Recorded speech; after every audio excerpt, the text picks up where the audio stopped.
What's up, everybody? I'm back with another tool deals video, and I just wanted to say, I told you guys I was going to get that Kobalt set, and I ended up getting a reciprocating saw, along with the 3 tool, their top of the line hammer drill, and the flashlight, and their impact driver. Okay, which this is not bad. I don't have a problem with that. But we're here to talk about this hammer drill. I just wanted to show you guys this.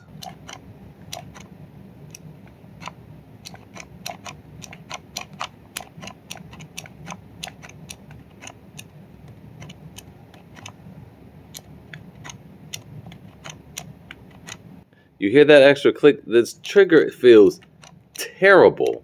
It's so crunchy.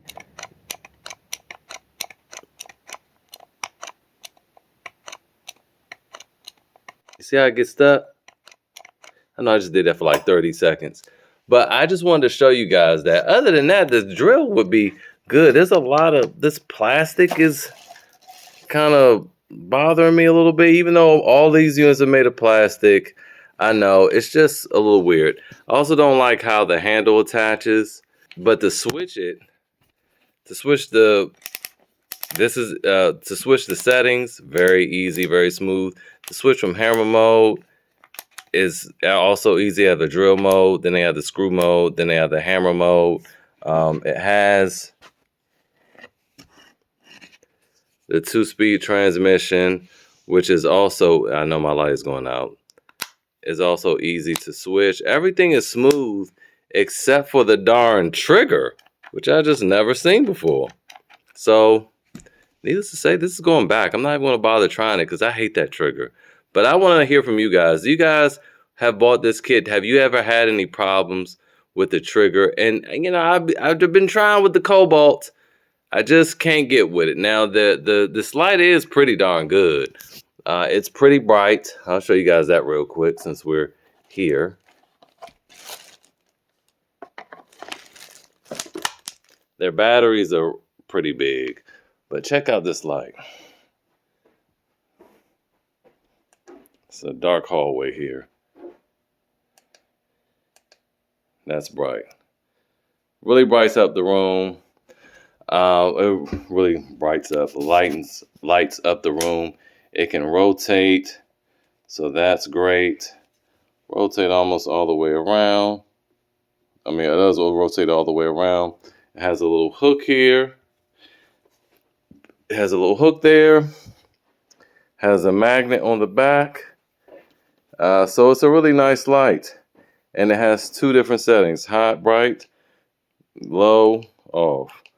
High, low, off. Nice trigger there. And the impact driver is also pretty good. It's nicely balanced in your hand. Feels good in your hand.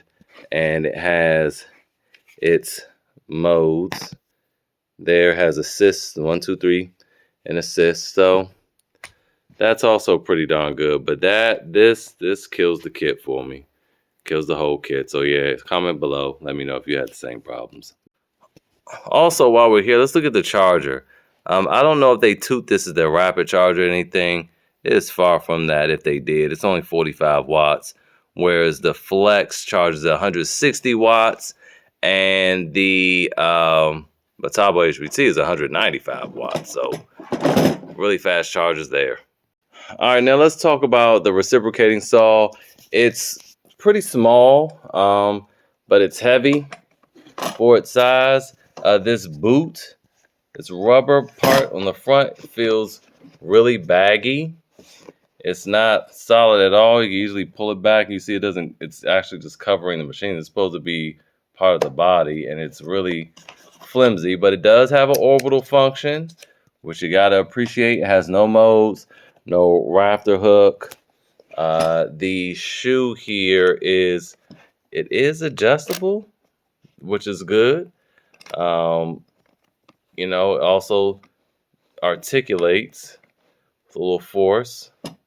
So yeah, so it has some pretty good features, all things considered. I know I'm being hard on this kit for $199. You get all that, and you get this. That's a fantastic deal, considering a decent reciprocating saw is going to be $199, right? So you get in all that. I mean, it's a great kit. You know, it's just, I mean, for me, I have the creme de la creme tools. So I did want to just try this though, because $199, you really can't pass that up. But for me, I'm returning this. But I will say, for anybody else that was interested in a decent budget kit, this is it. I can't get behind that crunchy trigger on the drill. I'm pretty sure mine was just a defect, but yeah. So anyway, hopefully this was helpful. Bye.